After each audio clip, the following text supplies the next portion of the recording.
On this episode of Extraordinary Lives, I'm talking to Amy Polly.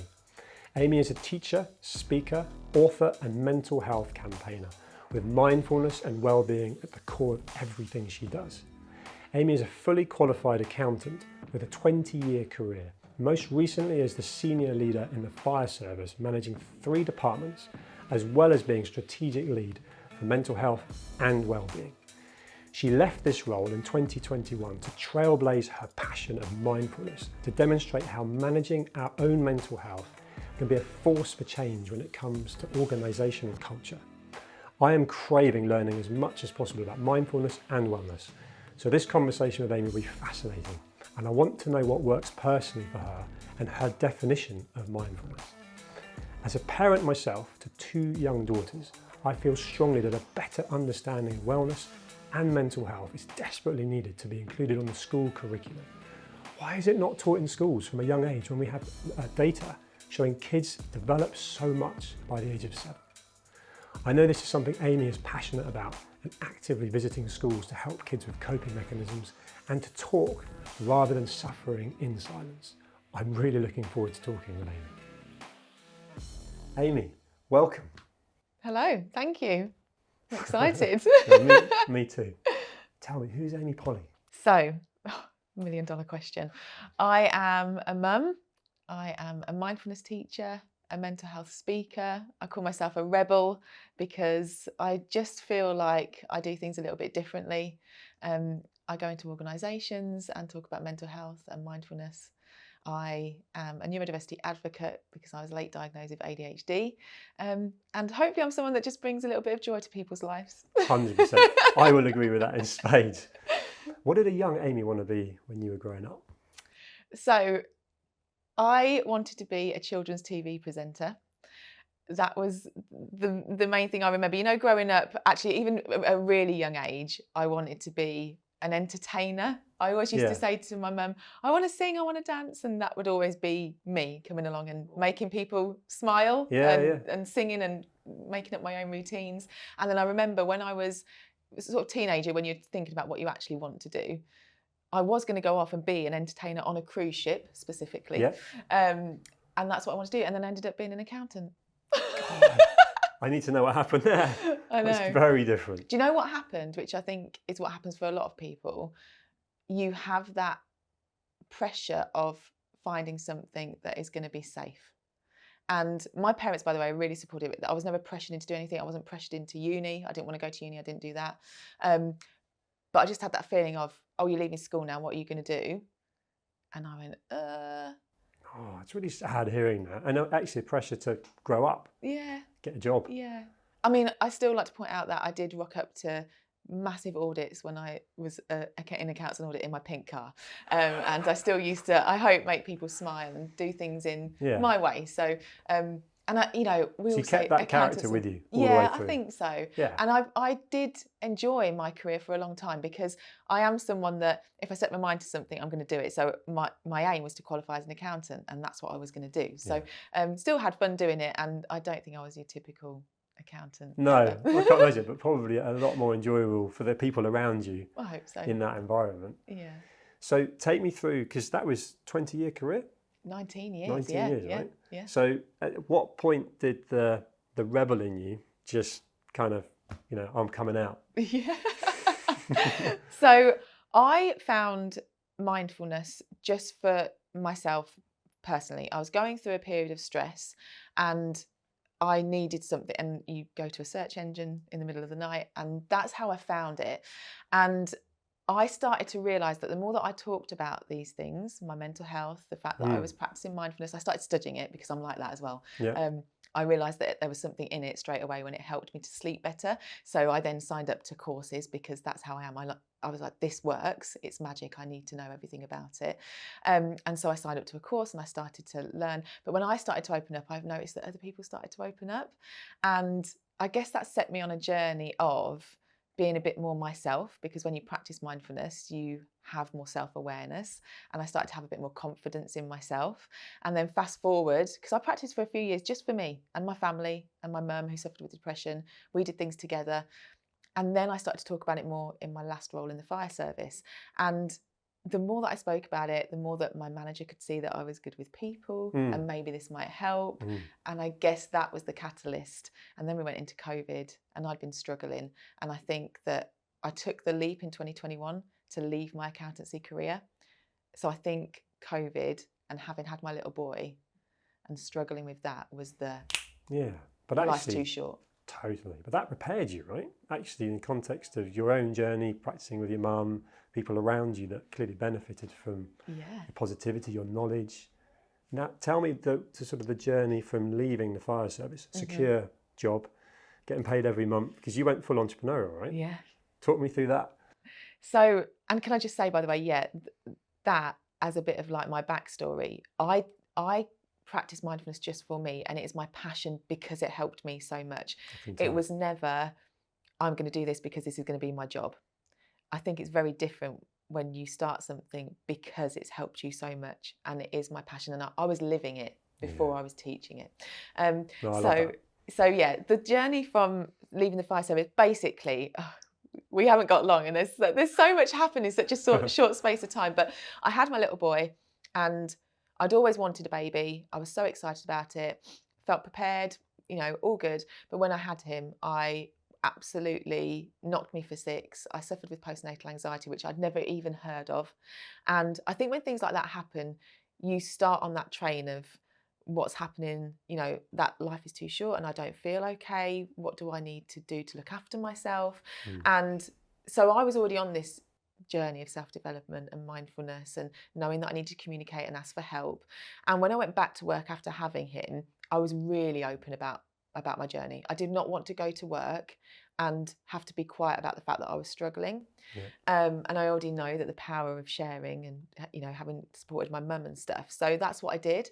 I was very open about my journey. I was open about how I was struggling, and I was open about the things that were helping me, like mindfulness. And so my boss saw in me that we didn't have a mental health and wellbeing strategy. I was very open about it. I'd already started doing stuff for my own benefit. And he just said to me one day, do you want to be strategic lead for mental health and wellbeing? And I said, yeah. So I was already managing 3 departments. I was already on the leadership team. I already had a toddler. I was then splitting with my partner. So there was a lot going on, but that it was my passion. People, I love people, and understanding my own mental health, going on that mindfulness journey, it was my passion. And so I saw an opportunity here. We didn't have that strategy. We didn't have the action plan. Oh, so excited to get stuck in. It was a lot. Yeah. But I just went for it, went and did it, started to do my training, mental health first aider training, mental health awareness training, started to talk to people, started to understand the things they were going through in the fire service, and started to understand what it means to have a mental health and wellbeing strategy and an action plan. And I loved it. It was so fulfilling. And I guess that was the thing, that the opportunity within the service that I then decided to leave, because I bet your boss was gutted. I mean, just listening to you now and how you created that, at what point when you said I'm off?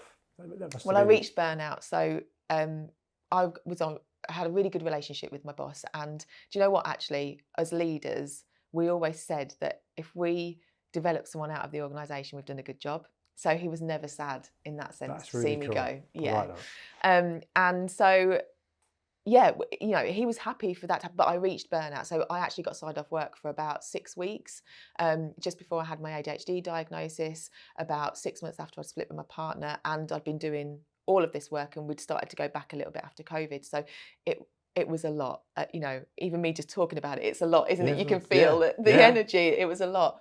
And so he just came to my house one day and just said to me, he knew, because I'd never been shy about things, that I was having my side hustle, teaching mindfulness to mums, I was running my 8-week courses, I was volunteering and stuff. And he just said to me, sat on my sofa and said to me, do you want to be here anymore? And I said, well, I think the answer's no. And so I decided to leave and go for it. Yeah, it takes a lot of guts to do that, but at the same time, the drive, the passion that's just like literally flowing from you now, it was clearly destined to become what you are now. So how did you go from being employed but passionate about mindfulness and well-being to actually making a business out of it? Yeah, so I still think I'm not a very good business person, but I don't mind. I feel like, and I've got friends in business, really good best pals in business, and often some coaches will say to them, right, okay, you need to get some consistent money, and you need to do this, that, and the other, and they go from that place. I think that when you go from a place of drive, whether that is passion, desire, whatever the drive is, you're going from a different place of like, I need to do this to I want to do this. Yeah. So I'd been growing my Instagram since 2017 because there was something, this little fire in me, and I needed a little outlet. So I was an accountant. I never knew what that would be, but I just had this knowledge and this stuff that I wanted to share with people. So I've been growing my Instagram for years, really, and before I did this. And then I jumped on LinkedIn, and that is what made it for me, really. I already had quite a good network. I'd invested in myself before I left the accountancy practice. I'd had coaches, I'd been in a mastermind. I was trying to learn. Sure. I knew there was something. Yeah. So I was trying to learn. And so I feel like social media gets a bad rap sometimes, but that really helped me. Yeah, but you used it in the right way, right? Yeah. I mean, we're both parents, you know, that's something I was going to bring up with you from another point of view, social media. But if you're using it for business, if you're using it to grow your reach and you're getting your message out, clearly you've done that. Yeah. Let me touch on that with social media and the education side of things, because I know that's a big part of, you know. Haven't even mentioned that yet, have we? I know, but I know about it, and I'm passionate about it because 12 and 13-year-old daughters growing up with a potentially archaic and broken education system where mindfulness and wellness is just not covered. You know, some schools might say different, but just as an actual overarching. Well, it's not on the curriculum. Exactly. Yeah. What can you do? What can anyone else do? Who can lobby the government, if you like, to get this into schools early? Because there's so much data that shows that kids have learnt so much stuff by the age of 7 years old. Yeah. They're not even being taught it unless it comes from the parents. Yeah. So just as a bit of background, I have been going into schools, which I never thought I would do. I've got a bit of a potty mouth sometimes, and you know, I never knew I'd be going into schools, but I got asked to do it in a quite deprived area near where I live, and I thought, oh, go on then. I had some brightly coloured trousers and things like that, and you know, they're 10 and 11-year-olds, and I thought, yeah, I'll do it as a bit of a favour. You know, I can teach mindfulness anywhere. I love it, and I have my kids' journals, so I wrote the journals. That was one of the first things I did, actually. We're talking about business. That was the first thing that I did before I left the fire service. I wrote the kids' journals again from a conversation with a friend, created the kids' journals, and just had that as something that I could take when I was doing my side hustle and I was going networking. I had something to take, and it was a good way. It was a good outlet for me where I didn't have a business, but I could still write a book. So that's one of the first things I did was a journal. So I have these beautiful journals, and so I said, yeah, I'll come in. We'll gift them some journals because that'll be really exciting, and I'll do a session. And the feedback from the session was so amazing. And one of the they have Thrive practitioners in some schools, not all schools, and she messaged me afterwards and said about one of the girls who is 11 years old, self-harming, and she thought that it had fallen on deaf ears. She was struggling, but then she spotted her across the playground when no one was looking. She didn't know anyone was there, doing one of the exercises that I taught. And in that moment, I went, oh, okay. That was your why. Yeah. And having, like you say, having kids yourself, and me knowing that he's going to be going next week, by the way, into the school system, again, it hits differently, doesn't it? Yeah. And so when she told me that, and I had that realization, I just went, okay, I'm going to more. So I went out to more, and it's just landed beautifully. And going, taking the journals and watching children not question why they're doing something. It's amazing. They just give it a go. And so I don't know the answer to how do we get this in schools, but I've started researching it.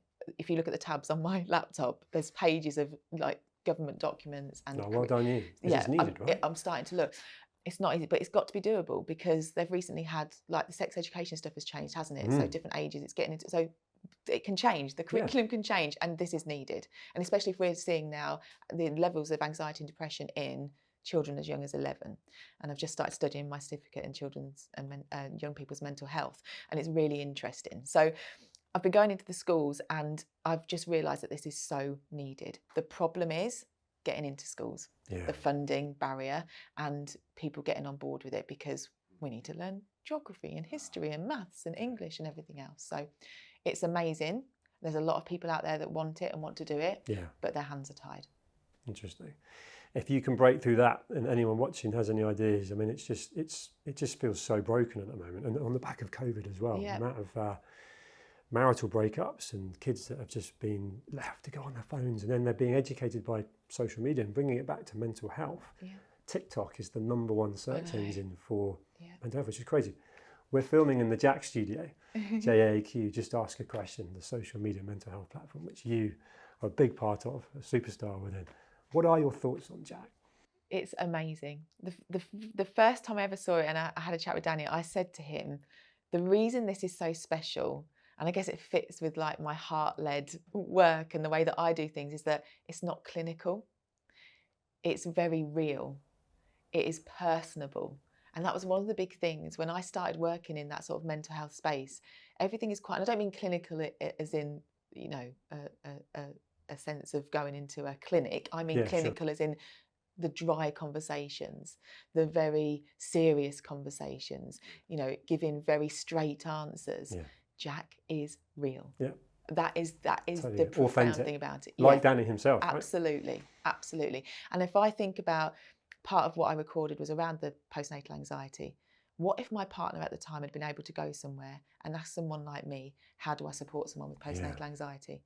Because people still don't talk about it. I didn't know my best friend struggled because people still aren't talking about certain things.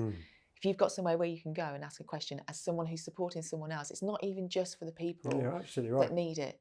Honestly, it's one of the best things that I've ever been a part of. I'm so proud to be part of it. It's amazing. And Jack's all the better for having you. And actually, you just said something really important there. Mental health and these platforms, and Jack in particular, isn't just for the people that are actually suffering. You know, my wife going through the menopause, I've learned loads through talking to, sort of interacting with Jack and actually getting information that is only going to help me understand what she's going through and so on. So, and one of the things as well, I think that I've learned, you know, over these past few years of doing this work in mental health and the stuff around corporate strategies and speaking at events and things like that, is that we often focus, when we say mental health, we focus on a trauma or a diagnosis. Now that's really important, but I talk about this thing that I call mental health in-betweeners, because if we are always talking about mental health as a diagnosis or we're always talking about a trauma, lots of people aren't actually at that point, but they're still struggling. And we all of us find life really hard in terms of our mental health and well-being sometimes.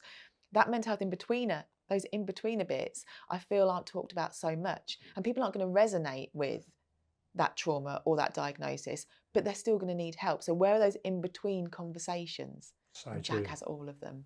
And actually, that's when I would imagine most people can be helped the most, rather than, to use another word, get to crisis. Proactive, Because then they're in trouble, right? When you're creating a strategy for you personally or for an organisation, what would be better investment, to have a helpline when you're in crisis or to invest in something before you get there? It's obvious. And when you create a strategy, you have to have all of those pillars. You have to have something there, of course, if someone needs help, but you need the proactive, preventative stuff as well. And I think that's the bit that people are missing often. So who is your client now? Because everything you just said makes so much sense, and everyone now seems to recognise that a company, an organisation, is better if all the people are happy and, you know, functioning well and so on, which is very much where you would come in. But who's the sort of perfect client for you? So, and can I just say a really quick something, that a lot of people talk about this, having happy employees. I did a post about it the other day, because it's not about people being happy. No one's happy all the time. I'm not happy all the time. Even as a mindfulness teacher, I still, like, you know, lose my and everything else. It's not about being happy. It's about being supported. So my clients, I guess, are those people that look after HR well-being in organisations where they know that they need to have some things in place. What are we going to put in place? Or you've got a strategy and you want to focus on that proactive, preventative bit, because I genuinely believe that mindfulness should be a part of every mental health and wellbeing strategy. People don't understand what mindfulness is. That's half of my challenge. But if you can give people something, a practice that they can use in their own personal life and you can use in work, it's literally a win-win. And so have a strategy, make sure that's in place. What's going to go into that strategy? There's lots of things. Your people, policies and procedures should be mentioned in that strategy.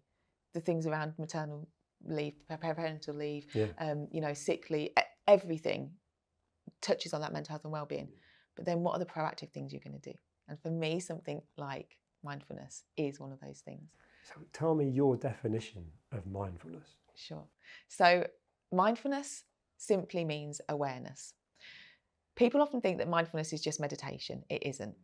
Mindfulness just means awareness, and it's a brain training. It's training you to be consciously aware, choosing where you're putting your awareness. And I'll give you a really good example of an everyday situation that I thought about this morning. When I was on the aeroplane for my first solo trip recently, usually, we talk about the kids, you put your headphones in, you're doing your own thing. When I was at the train station today, people have got their heads in their phones. What I have is a real acute awareness of when I'm doing that sort of thing. And Sure. so when I got on the plane, I took my headphones out, I didn't put my head in my book, and I had a look around. That's mindfulness, being present in the moment. Led to a business lead, by the way, so it actually worked out really, really well. Being mindful led to some business. Awesome. So it's not just meditation, it's not just breathing, it's not just about being all zen and woo-woo. No. It is how you train your brain to choose where it wants to put its awareness and not be so distracted. You've articulated that so well. And I'm just thinking now, so there are so many different ways you can do that. If you imagine somebody, a lot of men struggle with mindfulness. I'm weak to admit I need some help, or that's for other people. Where would you suggest someone starts with going into that kind of and embracing it? So you already practice mindfulness. There is no doubt. You look very fit and healthy. I'm sure you go to the gym. I do, and I think just touching on some things you said as well. I try and stay present, and I will go out and I will walk out to the beach, or I live in the New Forest. I'll just get out, and it just removes emails. It removes you remove the distraction. Yeah. And I've always been like that, even as a youngster. It was. And you can feel the difference, right? Definitely. When you do that. I come back different, and that might be a run as well, or a bike ride. So without probably realising how much of that was really important to me as a youngster, I then went away from that a bit. You get distracted as you're growing up as a teenager and so on. And I still was doing some sport, but I was doing it because I kind of had to. And actually, interestingly enough, I fell out of love with it. And then went back to the things that just worked for me, which is staying fit on my terms and being around nature. Yeah. So and my point is that people, and you're right, firefighters, it is a male-dominated environment.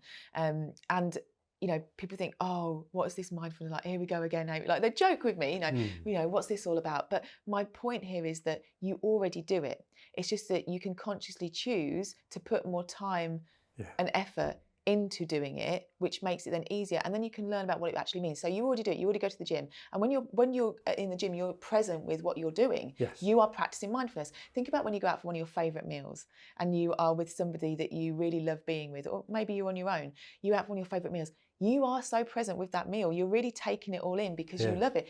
That is mindfulness. You already do it. And I think that's the biggest thing I want people to take away, is that it's not this brand new thing. It's not woo-woo. It's not about spilling your guts or anything like that. It's about awareness. You already do it, but you can do it a little bit better. And there's never an end goal. No. There's never a tick. This is brilliant. Some days it's going to be easier than others. Yeah. Some days for me it's easier than others. Yeah. Some days I forget my practice, but I'm a human being. Yes. You forgive yourself. Have this toolkit, once you've got it, you've got it. I'd love to know what works for you, because there are so many different, you sort of said I go to the gym, and I do. I try and do something every morning to keep fit, and it gets my brain going. But there's, from the gym to cycling to yoga, Pilates to breathing exercises. So from a mental and a physical point of view, especially in your capacity as a mum, and mindfulness as your career, what works for you? So there's, I guess, the top three things in terms of my mindfulness practice. Number one, brushing my teeth mindfully. Sounds ridiculous, but it's one of the, people love it when you start to talk about it and they haven't done it before, and you just say, choose one thing that you do every day on autopilot and use as many of your senses as possible to be fully present with it. And brushing your teeth is a really good one, because you've probably got a mirror, so you can use sight, you can smell it, you can taste it, you can touch it, you can hear it. Yeah. It's a really good one. So you can go, everybody can go, and this can be their homework to brush their teeth more mindfully. That's a really good one. You do it every day. Might brush them for longer as well. Yeah. So it's all positive. Yeah. The other one is eating for me, definitely. I love food, so that's always a good one, especially because a lot of other times we are on the go. So consciously choosing to actually sit down and eat your meal rather than standing up, shoving it. I know. Bad at that. So actually deciding to do that. And then the last thing for me is obviously meditation, but there's lots of different types. I have a very busy brain.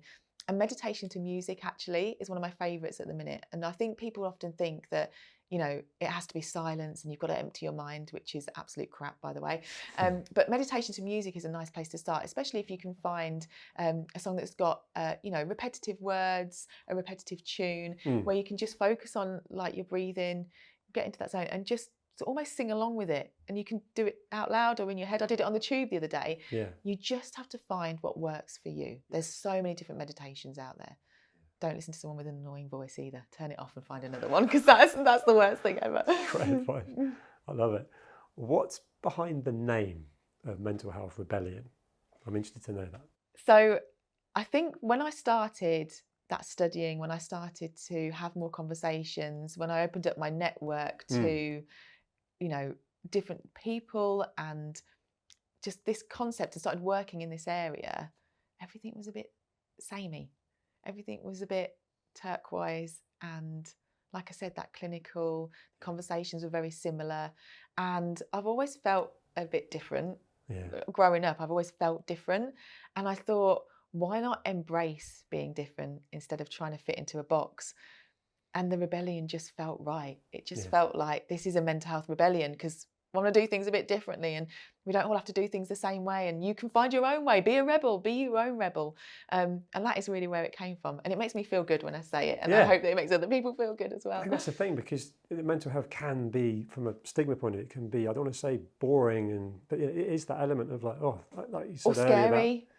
Yes. And as you say, people haven't, over the years, just haven't pushed the boundaries, or from what I can see, because you're so immersed in it. But I just felt like it was sort of myths and wasn't a lot of education around it, whereas actually you make it fun, you make it education, you make it articulate, from kids in the classroom to me talking to you now, right? Let alone businesses that actually can benefit from your input.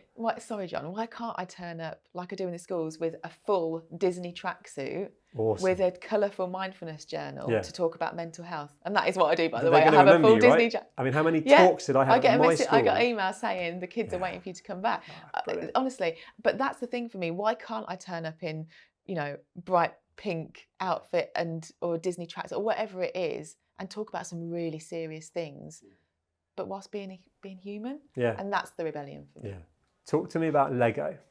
Okay, so firstly I have to say I just love Lego. I've talked about my postnatal anxiety and I really struggled to bond with my little boy.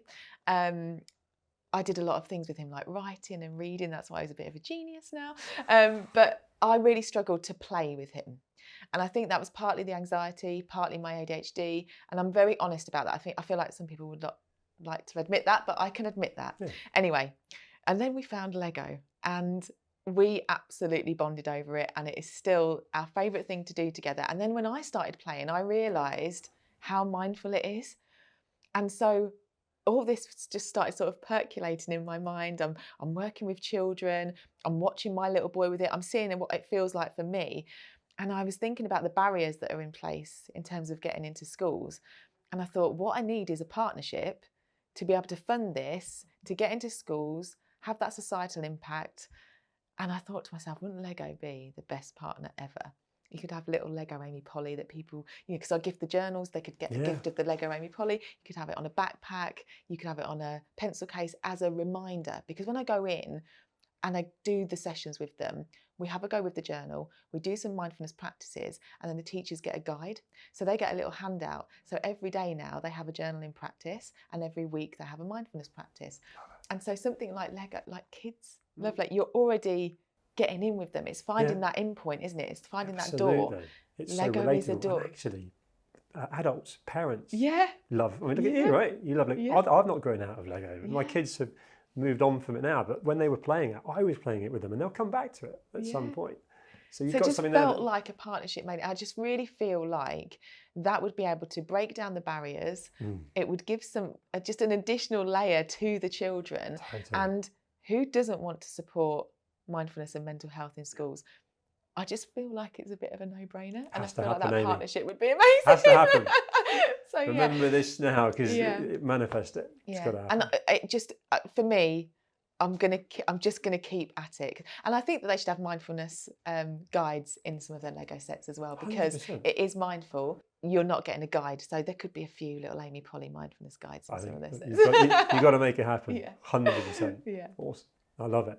You are so interesting to talk to. I've learned masses. Thank you Thank so you. much. That went so quickly. It did. I know. Cheers, Amy. Thank you.